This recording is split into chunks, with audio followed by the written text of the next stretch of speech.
Welcome to the Tales of a Red Clay Rambler podcast, featuring interviews with culture makers from around the world. This is Ben Carter. I'm going to be your host. If you'd like more information on the show, please visit our website, talesofaredclayrambler.com.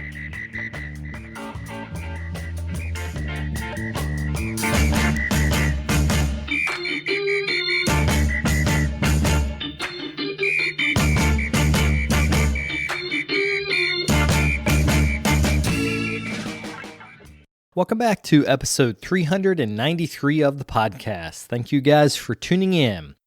Today on the show, I have a tribute episode for Carter Gillies, who passed away after a long battle with cancer just a few weeks ago. I discovered his blog in the early 2010s and became a regular reader. He was our Potter philosopher and often wrote about both the small and major questions of life. This episode is a re-airing of our 2014 interview, where we talk about his theory about the 5 stages of learning. If you'd like to see examples of his work or read through the archive of his blog, you can do that at cartergilliespoddery.wordpress.com. Without further ado, we'll get to the interview.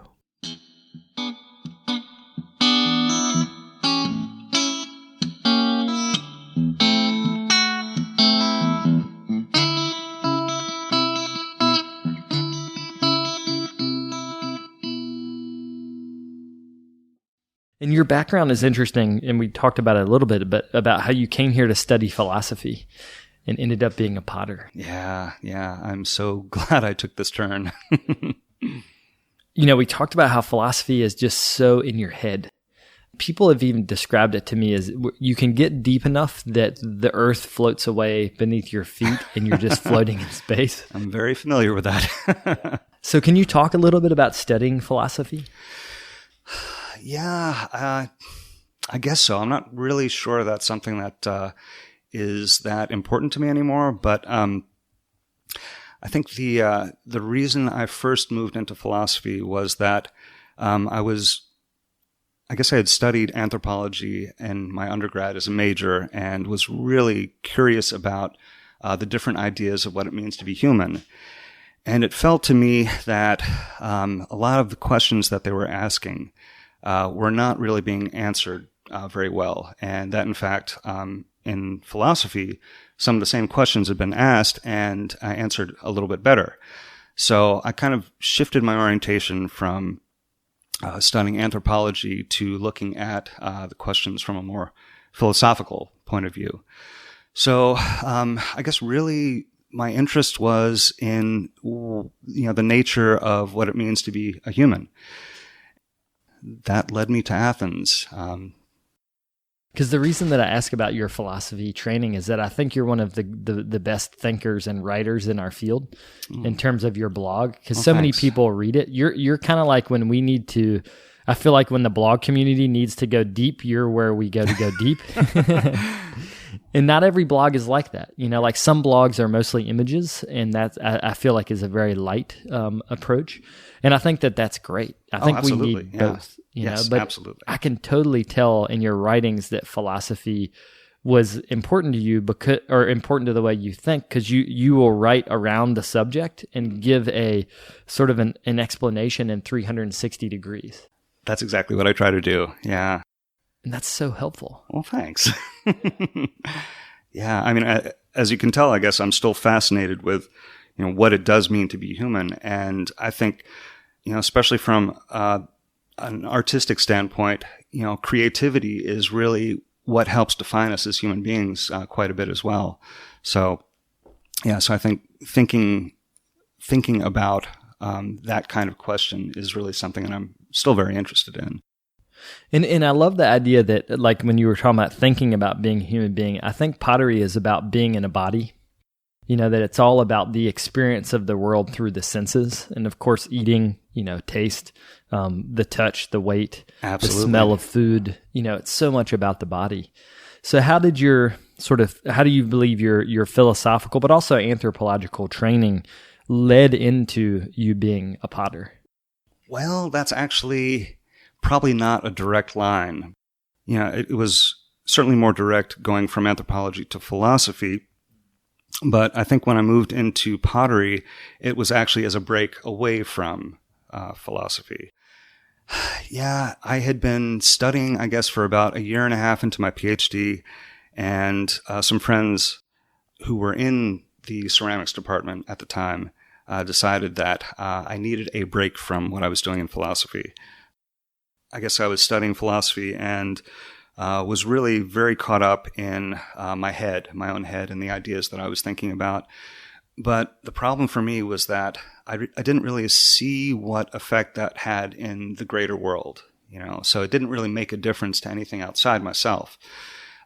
When the time came to do work in pottery, what I discovered was that even just working a little bit in clay made a difference. The world was now somehow different.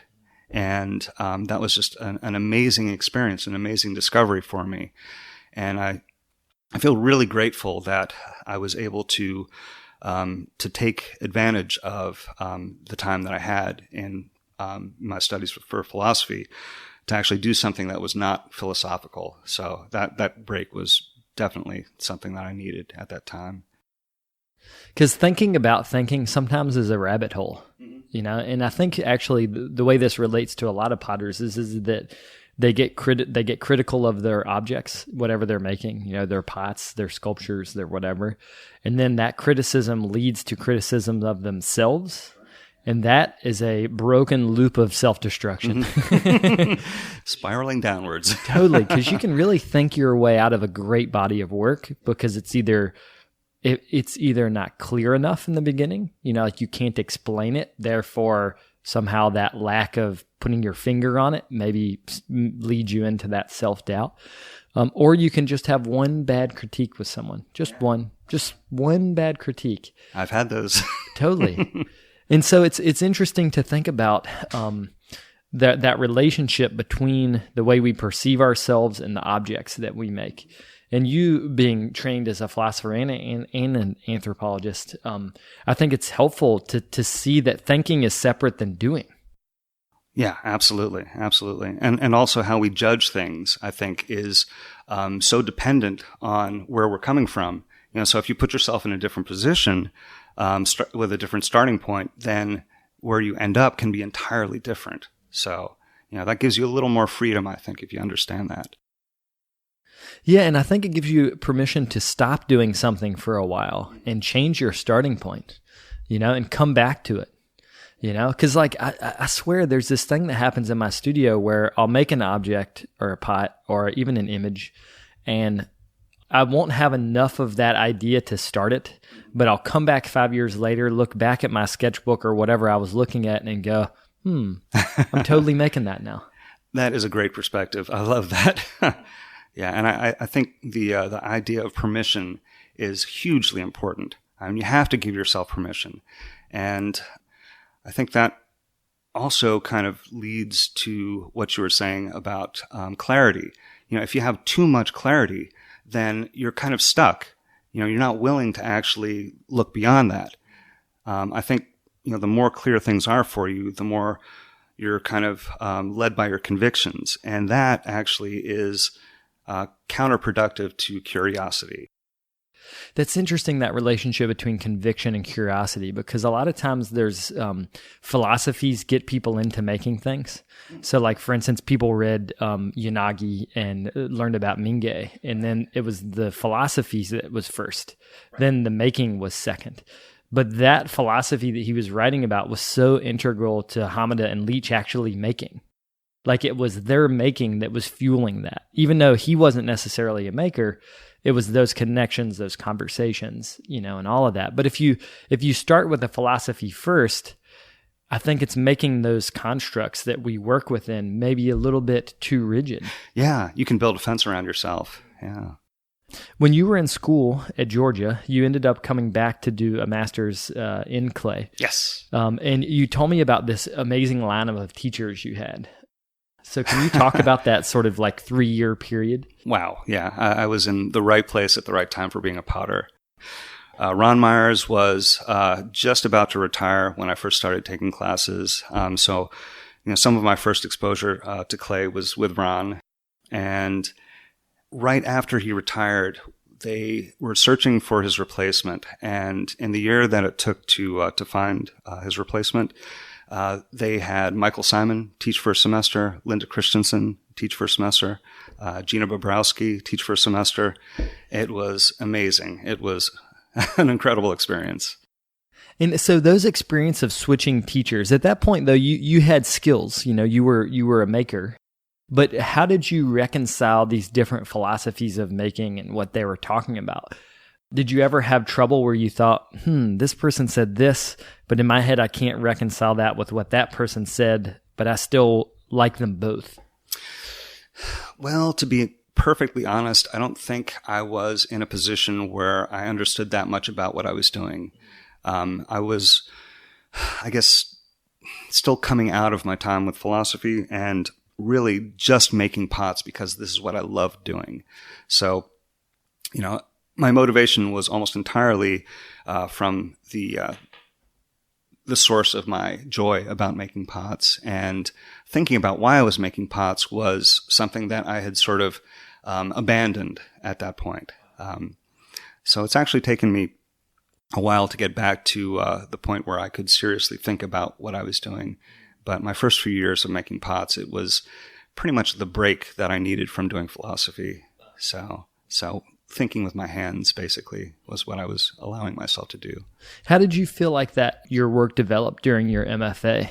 Do you feel like you got more and more into intuition and therefore not thinking, or were you forced to write about what you were doing and insert the mind into the body? I actually have to admit that I was probably not a very good graduate student in ceramics. And really, I was very confused about what I was doing and why I was there. I'm not sure I was entirely as well prepared for it as I should have been. And really, to be honest, it's taken me a few years after that experience to really come to terms with what I want out of clay and to really start to think those things through a little bit better. It was probably not the most easy experience for me to go through, to be honest.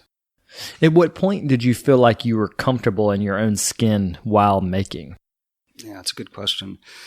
Yeah, it's something I noticed, I think, for many years, is that when I would actually take a little bit of time off from making, I would actually find that I've learned new things, that the time off actually was something that helped me, and that the more I was kind of nose to the grindstone, I would kind of lose sight of what I was doing. I'd be so caught up in the process that I wouldn't really know where I was anymore.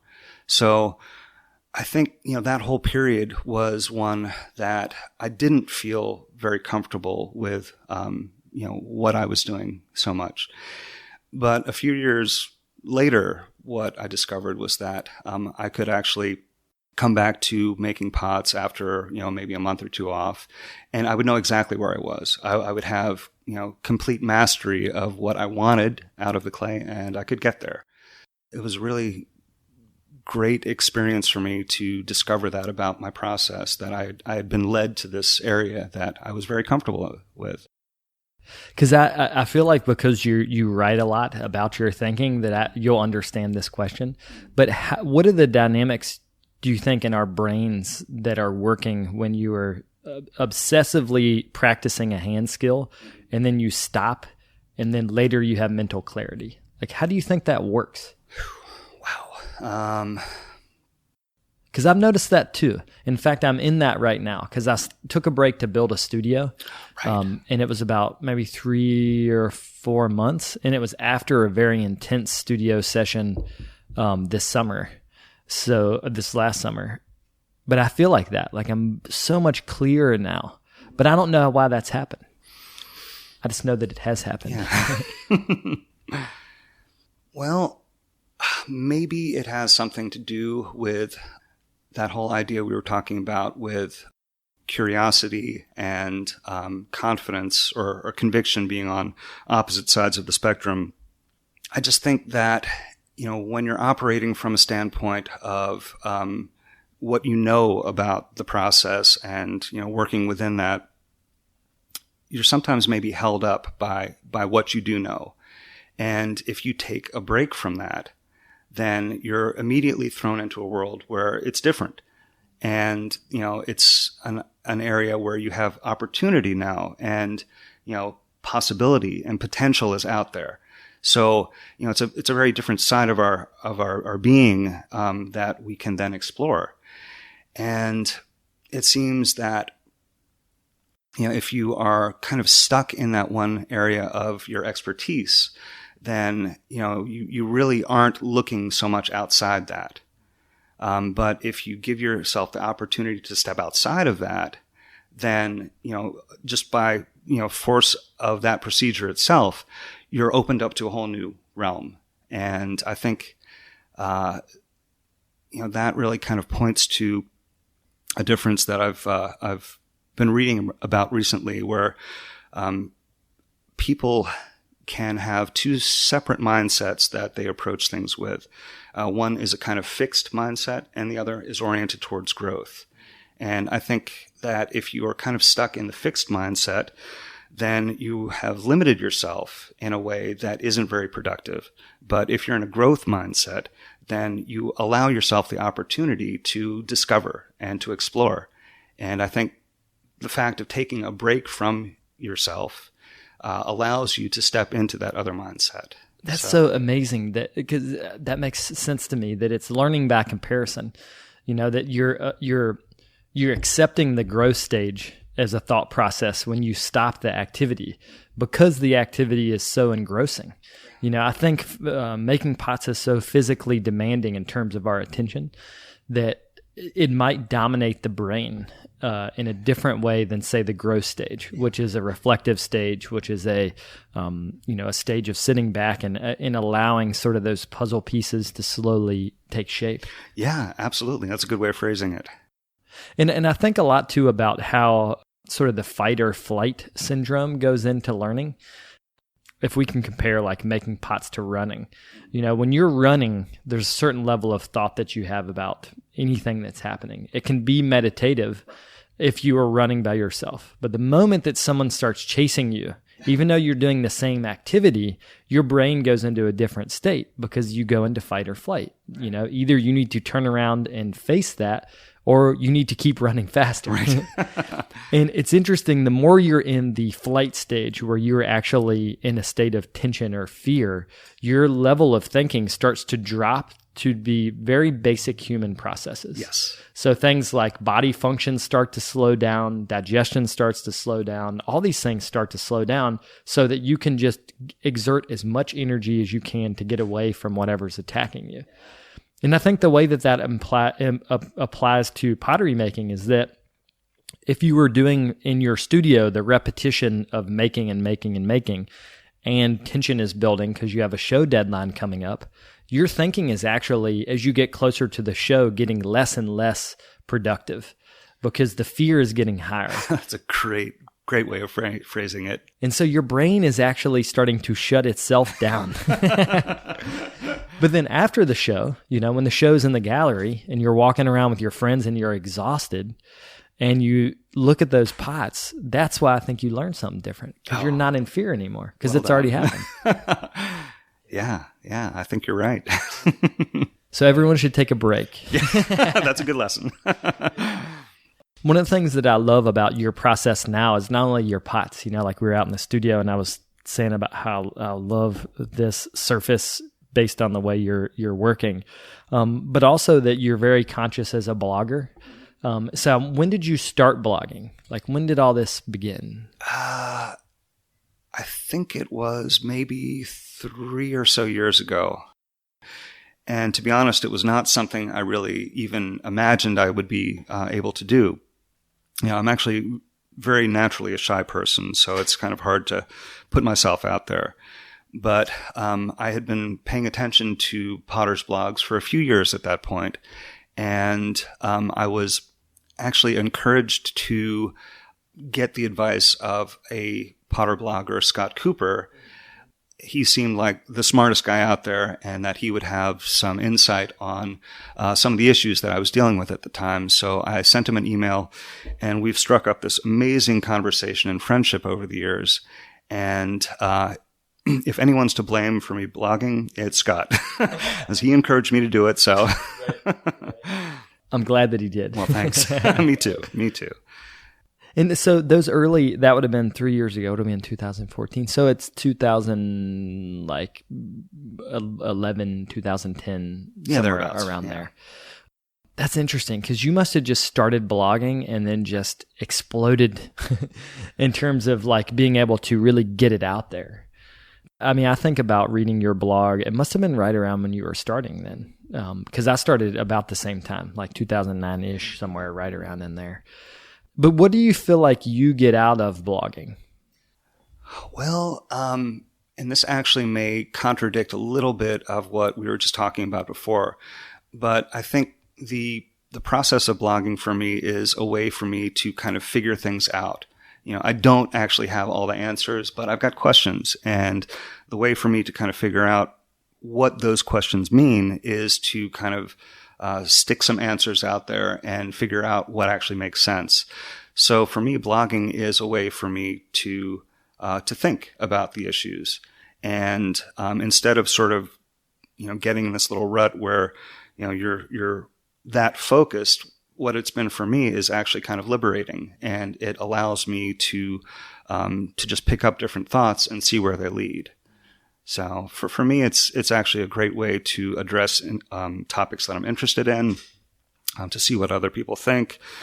For a while, I was getting this great feedback and back and forth in the comment section, and I'm not sure why that has kind of tailed off recently, but for a long time, those conversations were some of the best experiences of my blog. I always have that problem of getting people to continuously comment. And I think our blogs are very different. I think of myself being in the shallow end. No, that's not true.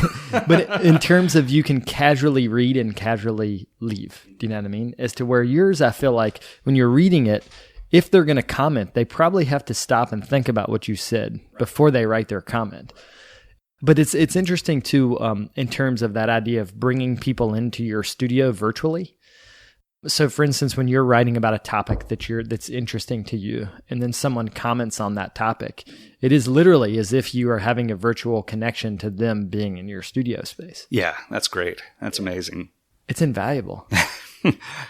Yeah, it's hard to imagine being a potter without that kind of resource right now. The community of potters is so generous, and just being able to, get on the computer and get in touch with someone that lives across the country is amazing. We were just speaking before we got on mics about how you've recently kind of challenged yourself to reach out to more people and to different people. Yeah. Can you talk about that? Yeah. Well, as I just mentioned, when I reached out to Scott Cooper to kind of get his feedback on some different ideas I was having, that was a hugely positive step in this direction, and definitely the most successful one that I've had so far. But I guess the thing that really interests me is that there are so many people out there who have similar ideas or are wrestling with similar issues. And, we're not alone. This is a community where people think about these things.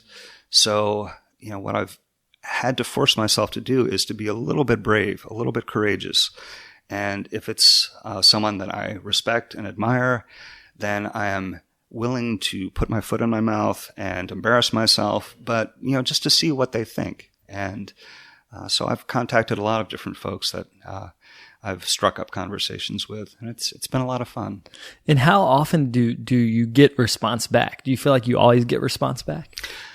Not always, but I also realize that people are busy. They don't know who I am, so they're not really in a position where they feel they need to respond necessarily. It is amazing how generous people are, and if you show them that you're serious about what you're talking about, a lot of times they'll respond with the same kind of seriousness, and I think that kind of respect is really pretty amazing. Because one of the reasons that I started the podcast, because it's really an extension of my blog, is that I couldn't get people to respond. I kept asking people to write guest posts. Right. And I found that when the act of writing, that was somehow, there was people were a little afraid, or maybe it felt like work. but talking doesn't feel like work. And that's why I like the podcast, is because like when you and I sit down, it's very easy. Like we're just talking, you know? Absolutely. Yeah. And I mean, some of there's no interface, you know, like we're not interacting through the computer. So there is literally no work, you know, it's direct thought out of our mouth to each other, which is kind of nice, but there's also something just maybe different about that. Well, I do think it has a little bit to do with training. And I think especially these days, you know, folks are much more adapted to expressing themselves on Facebook and Twitter, where the ideas are very compressed. So I think having an actual dialogue or an extended conversation on the internet is definitely not something people are really well adapted to, you know, unless they really put themselves out there and try. How do you feel like your readership has changed over the years in terms of like the actual numbers? Because I should ask, do you check numbers? Like, do you check stats about how many visitors you have? Well, I used to be obsessive about it, but I really try not to look at it so much anymore. And to be honest, I'm not sure why I was obsessive about it, because I'm not really trying for any kind of popularity. But I guess I was just curious about it. I wanted to see who was listening. And I'm amazed at how wide that readership tends to be. It just kind of blows my mind. But I guess as a shy person, that's to be expected. I'm not always sure that what I've got to say is something that other people will be interested in. So it's kind of amazing that I've actually gotten the response that I've had. Do you feel like that your blog has helped in terms of you communicating what your thoughts are and then other people receiving those thoughts and enjoying them? Has that changed your level of confidence in yourself, like in your day-to-day life or maybe in your studio? That's an interesting question. I'm not sure how the blog actually relates directly to those things. I'd have to think about that some more. But I think certainly the feedback that I've gotten on the blog itself has increased the confidence I have in the blog as a medium for me thinking things through. I think there is definite positive in that. I wanted to bring up a blog post that you had written that I've been thinking about ever since you've written it, and you were very nice to help me to remember exactly what you said because I couldn't find the post. It was about processes of learning, and you're a teacher as well as a potter as well as a blogger, so some of this comes from that. But there were 5 stages of learning, and I think I'm going to let you go through those and then maybe describe how you think that applies to clay. Well, I think what I first really discovered about how we learn is that we actually have to learn how to learn first. We have to be open to, what things are possible. So if you start out from a position where you already have your mind made up, then you're not in a position where you can learn. So learning how to learn is actually a first step. It seems like the next step from there would actually be that we have to learn how to think. Okay, and that's different from learning how to learn in the sense that thinking is sort of the application of different techniques or rules, and it's a means of getting from one place to another. So learning how to learn is sort of an openness, and learning how to think is a technique for getting from one place to another. The next step I would suggest is that you have to learn what to think. And typically what happens in that phase is that you're shown a lot of different endpoints that are possible. So, you're starting from here, where are you going to go? So, typically if you're taking clay classes, you'll be given a lot of examples of things to sort of aim for. So these are things that are used as models for what to think. And the next step would be that you have to learn how to think for yourself. And that means that you've taken all this knowledge that you've been given, and you have to kind of figure out what the next step is. Not simply repeat what you've been given, but come up with your own ideas. And the next level on top of that would then be that you have to really figure out what those ideas are. So it's not just thinking for yourself, but it's coming up with those ideas that matters. So that's kind of how I would describe it. I remember reading that, and I think it was a series, right? You've referenced this a few different times in different blogs. Yeah, I think I have. Yeah, in different posts. But it blew me away because at the time I was thinking about sort of the neurological impact of learning, like what's actually happening in the brain when you are learning something, how we're making neural pathways, and how repetition and hand-eye skills create those neural pathways. But you, in 5 steps, described the nature of learning anything, not just clay, just the nature of learning how to throw a baseball, the nature of learning how to play a whole baseball game. It was like you were describing the human experience, as you said in the beginning. And I'm very interested in how you, as a teacher, have then been reflective on yourself in coming up with these 5 steps, and how that, and then in turn, has made you a better teacher. I'm not actually sure I'm a good teacher. I mean, I try to be a good teacher, but I realize that, especially in the situation I'm in at the community center, the students are there for a variety of different reasons. And it's not just to learn how to work with the clay. A lot of the students are there because it's a needed break from their day. They may be there to socialize. So I can't actually have that straightforward an agenda that I have to lead them through. So my function as a teacher has to be much more adaptable than just kind of working towards that goal where they learn how to think for themselves and then actually come up with what to think about. So it's kind of hard. I think I also have to respect that each of these students has their own idea for why they're there. I love craft center learning because there's the people there that just want to stop being a lawyer and make pots. But then there's also really serious students. Yes, there are. That's their first step into a lifelong, obsession with clay. But that sort of 5-step process applies to both of those groups. And as a teacher, I think it's hard sometimes to know when you really need to push someone individually, like you need to go farther, and when you actually need to back off from them altogether and just let them go through those stages themselves, which might take a long time, and it might not be equivalent to the time you're teaching them. Yeah, the students that really have that ambition are the ones that I feel that I can help the most, because I feel like, I've got the experience to give them that kind of direction. But it seems that the students that are really there just, for their own enjoyment and not really with any greater ambition than just having fun, getting a few pots off the wheel. I really have to be more hands off and just let them explore what they're going to explore. As long as they're having fun, then, that is how they determine the success of their involvement. So I have to honor that pretty much. One of the big pushes in academia is to have a curriculum and then be able to test that curriculum for an academic outcome so that there is a quantifiable period of learning and also a quantifiable amount of learning. Right. Boy, what do you think about that? Do you think that's successful as an actual learning tool?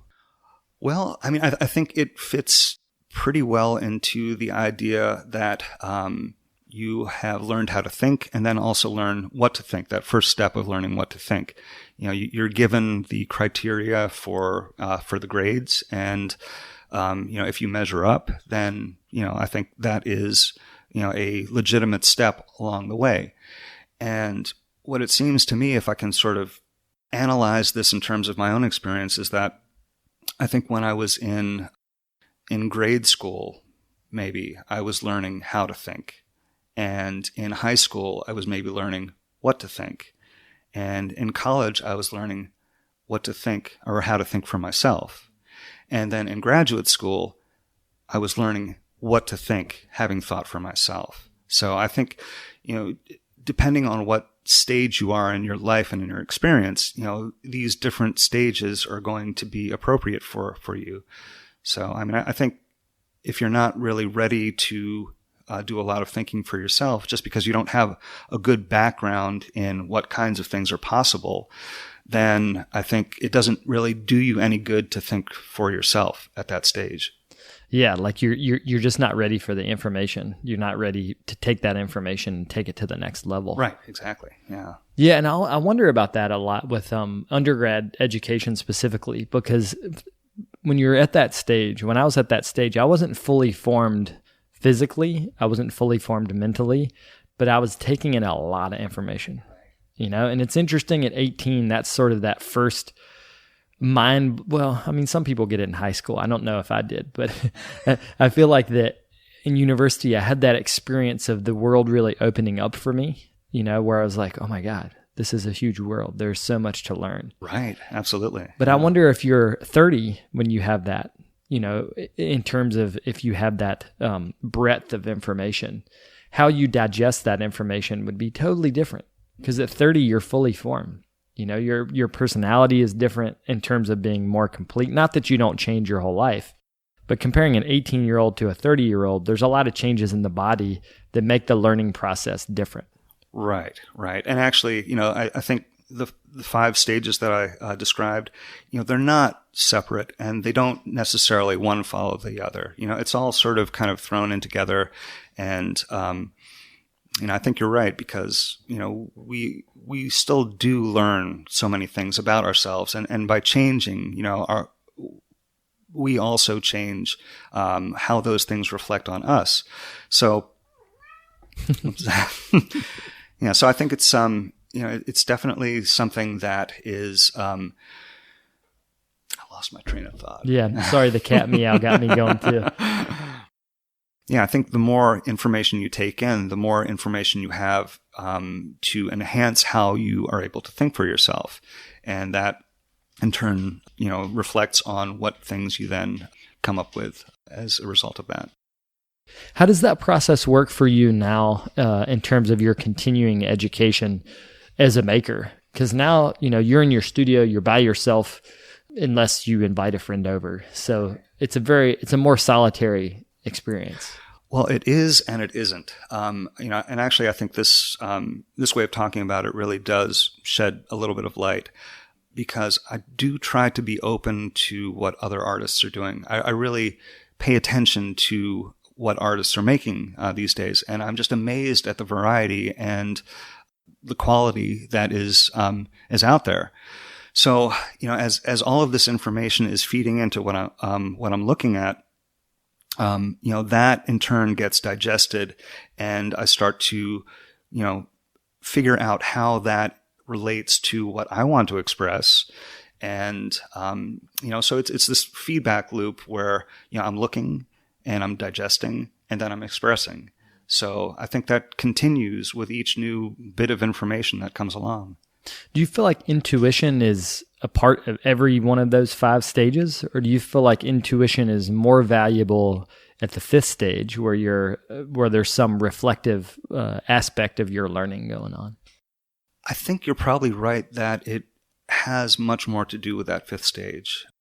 It does seem that the first sort of plateau where you're learning what to think has much more to do with what others are telling you, is important. And, that's sort of defined for you already. These are the goals. This is the criteria that you have to meet. And, that has much more to do with the sort of logical, rational following, from step A to step B. But I think you're much more involved in intuition when you're kind of making leaps that are, not necessarily a straightforward A to B, but, A to K. To K, exactly. So, so I think intuition is something you have to cultivate, and it's not something that, directly follows from, learning how to learn or learning, how to think. And it's certainly not learning what other people have to show you, but it's learning how to think for yourself, I think. Do you think of curiosity as being sort of like the stepchild of intuition, or do you think they're two separate things? Because little kids are curious. Yeah.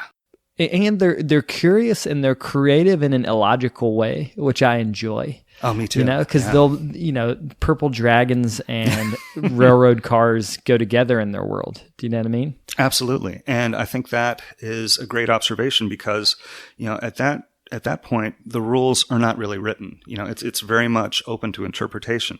So I think, curiosity is, basically the openness to allow yourself to see things in different ways.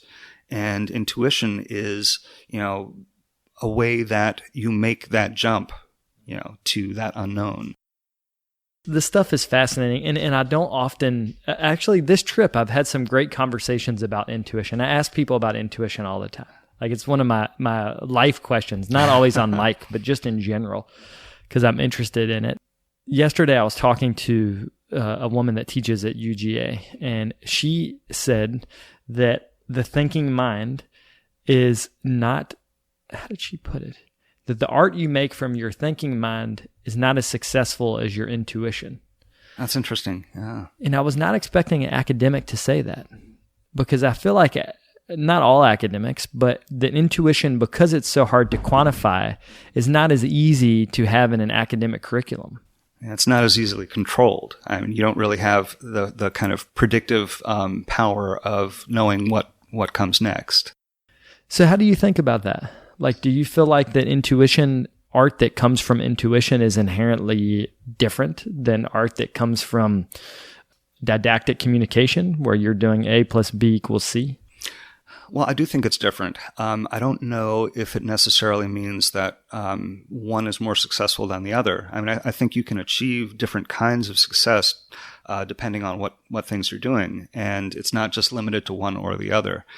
But it does seem that the way of proceeding is so radically different between the kind of methodical planning out and the kind of just seeing what happens next and moving according to, the intuition of what things are possible.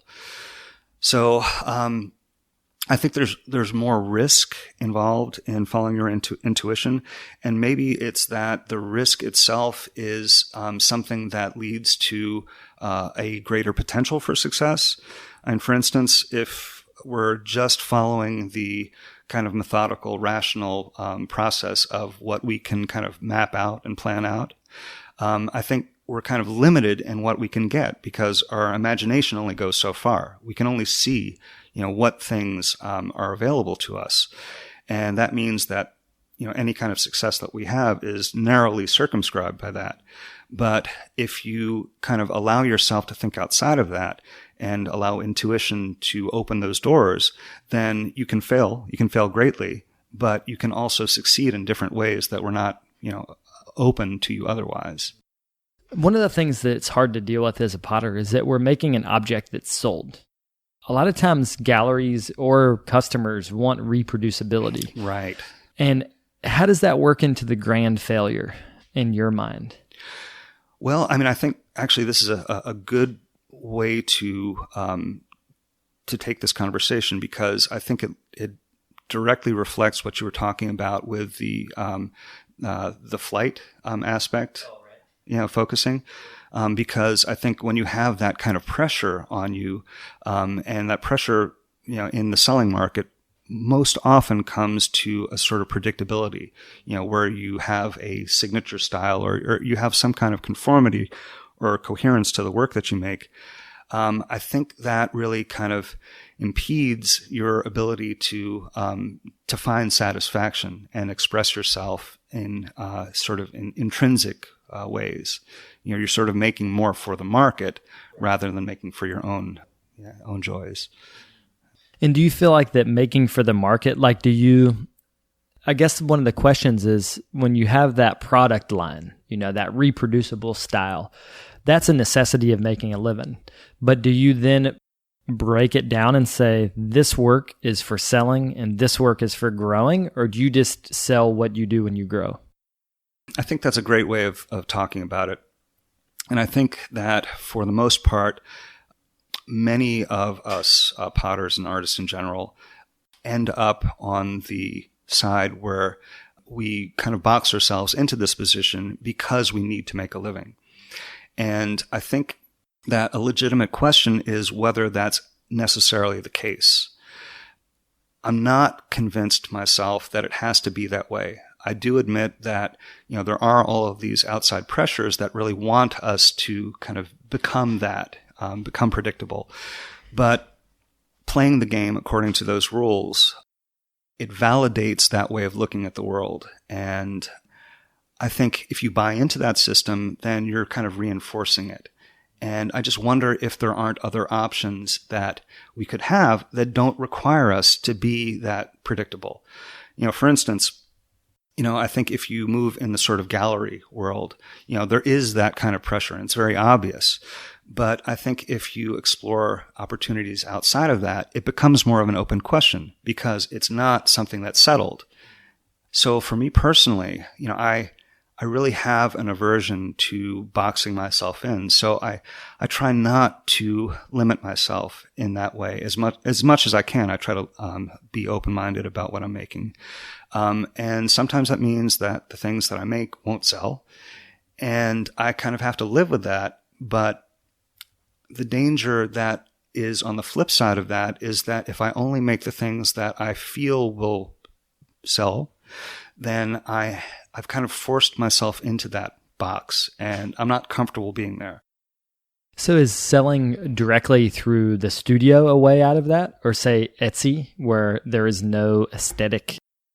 There's so much on Etsy that there's no expectation of reproducibility. Absolutely. I mean, I think these are quite possibly, the alternatives to this way of operating. And this is why I'm absolutely fascinated with how the internet, for instance, has affected how potters are able to get their products to market. And it just seems amazing that, we've gone from a situation where, the consistency that's demanded by the marketplace is being slowly subverted by a customer base that doesn't have these same expectations. And I think we have to open ourselves up to that to figure out where this horizon is and where it's leading us. So for me personally, I enjoy the ability to express myself, according to how I want to express myself that day. And I was thinking in terms of if the internet is a subversive way to get pots to market, as that takes more sort of footing in society, if the consumer is then, their expectations will change. And then the galleries will then have to change to meet the expectations of the consumer. So therefore, the gallery system might relax. So not expecting someone to say, provide the same body of work for 3 years. Maybe it's the expectation is maybe 1 year. You might provide that same body of work to be sold in the gallery for 1 year. And then after that, it changes. I sincerely hope so. That's. I think there's a lot of resistance to that because the sort of institutional perspective on art has been that the value of art is in the hands of gatekeepers, and the gatekeepers are interested in making their money. They have to make a living, and the way they do that is to market, especially to a selective crowd. And the way that the message of what they're selling is best reinforced is that there is this consistency that, Joe Potter is valuable because, his reputation is, it stands for something, right? And I think, this sort of vested interest in that conformity is very hard to break down. I mean, I think that, it is possible that this sort of openness that the internet has provided will be subversive, but I do think that, the function of gatekeeping that is in the hands of galleries is something that will probably always be there to some extent, just because there is a collector's market, and that collector's market really does depend on a product that is up to standards, that meets expectations, that, the reputation, is based on. So, I think there's a tension between those two worlds that may bleed back and forth a little bit, but I'm not sure that we'll ever, that the dividing line between them will ever completely disappear. Earlier, we were talking about pricing and how that plays into this. And you were saying that one of the things that was important to you is that children could buy your pots. Yes. So absolutely. You have a scheme of allowing them to buy it's half price of whatever the marked price is within a certain, realm, which is so different than a gallery selling to a collector that might be purchasing pots that are, $1,000. So can you talk about why that's important to you? One of the things that is important to me is that we find a customer base that will understand what it is we're doing and appreciate what we're doing. And children are very accessible, or our art is very accessible to children because of their own creative nature. I mean, they're willing to explore, they're willing to be curious about things, and they accept creativity as a natural part of their lives. I think as we become adults, that is sometimes learned out of us, where we're taught that creativity is something that other people do, that, we are not creative ourselves, but we can consume creativity. So I think children have this natural connection to creativity that I think it's in our interests to encourage as much as possible. And I think if kids become familiar with pots, then they can accept that form of expression in their own lives. And, in the future, as they grow up, it won't be foreign to them. They will understand that pottery is something that can be appreciated. And do you sell just your pots as you make them at a lower price, or is it that you make actual kid-size scale? I make kid-size scale pots. I think I decided that, it was one thing for a kid to use an adult-sized pot, but there's no reason that I can't make pots that are specifically sized for kids' hands. So, so I spend quite a bit of effort trying to do that. I'm sure you know Carol Epp, yes, who's a blogger. Makes an amazing body of work for children. Have you seen that? Yeah, we talked about that. Yeah. It is awesome. Like, I see so many of her pots that she puts on Instagram, and I'm like, oh man, I really want that pot. Like, it's interesting when your goal is children that somehow frees your own creativity, And I think that might have something to do with this concept of the inner child, as talked about in psychology.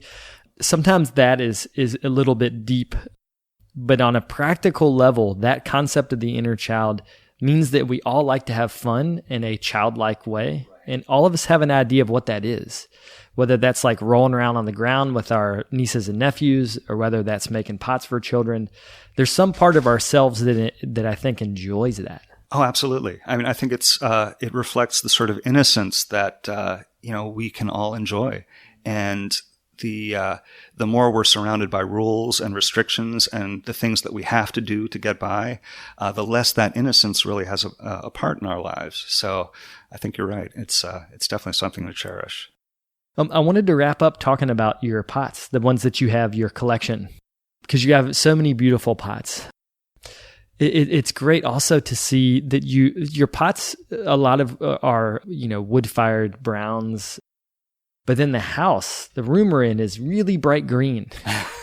So can you talk about the pots that you find yourself attracted to, but then also the way you've chose to display them in your own home?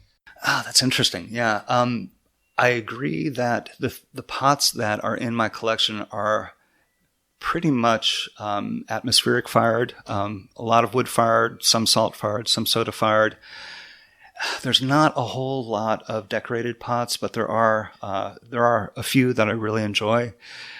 It's hard to really pin down my aesthetic to just one narrow range. I think I'm accessible, or I think different kinds of pots are something that I can appreciate. This is a really hard question for me because the house really is so bright, and that's such a contrast to these round pots, but I don't really know why, to be honest. But I could totally see this red glaze here, if that was this color green, but functioned the same way. Sure. Yeah, I could see that being on your pots, but I also see a lot of the sense of touch in your collection being similar to the sense of touch in your pots that you make. That's true. Yeah. And I'm always interested in the pot we buy because we need to learn from it. I don't know if we talked about that. Yeah, briefly we did. And that's great. I mean, I loved looking at my collection and then seeing a pot that was the most important pot for me for like 5 years. And then now it's not as important, but it's like seeing an old friend. Right. Absolutely. I think you're right that all of these pots really do reflect a certain aesthetic that has been present in my own work quite a bit. And I think possibly the reason that so many of these pots are atmospheric fired is that my own history of pot making led a path through that. In grad school, I was mostly soda firing. And after grad school, I was able to fire in a wood kiln for a few years. A lot of this collection comes from that period in my life. I actually had a little bit more money to spend on pots. So the things I collected really came from that genre of pot making. It's interesting now that when I've moved to firing in an electric kiln, I do tend to glaze my pots with these really rich, deep colors. And that does seem to represent more the walls of my house, which are, kind of bright green, deep yellow, deep red. So, yeah, I mean, I think I'm not strictly one thing or the other, but I've got these different sides to my personality, and I'm just thankful they go together pretty well. Well, I really appreciate you taking the time to do the interview. Thanks, Ben. Me too. I wanted to plug your website and maybe tell people where to find your work as well. It's Carter Gillies pottery.wordpress.com, I think is the blog. And I think it's carterthepotter.etsy.com. Well, thanks so much. I appreciate it. Thank you, Ben.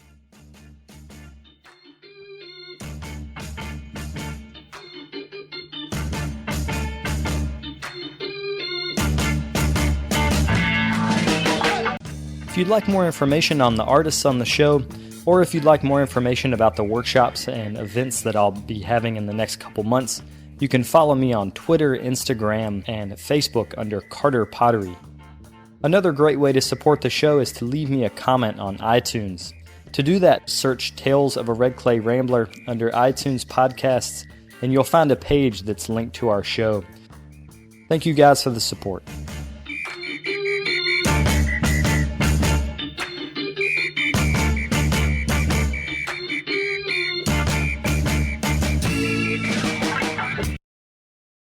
We respectfully acknowledge and honor all Indigenous communities whose lands we reside on in the United States, and recognize that we are uninvited guests on the occupied, unceded, and ancestral lands of over 500 nations indigenous to North America.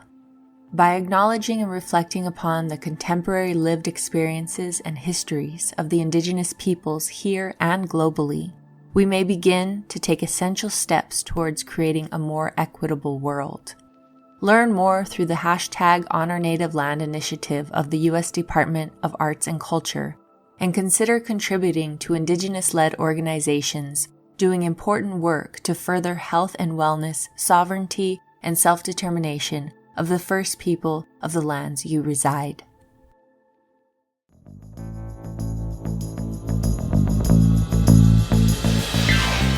This podcast is a production of the Brickyard Network, an extension of the Archie Bray Foundation for the Ceramic Arts. To find out more about our lineup of ceramic podcasts, visit brickyardnetwork.org.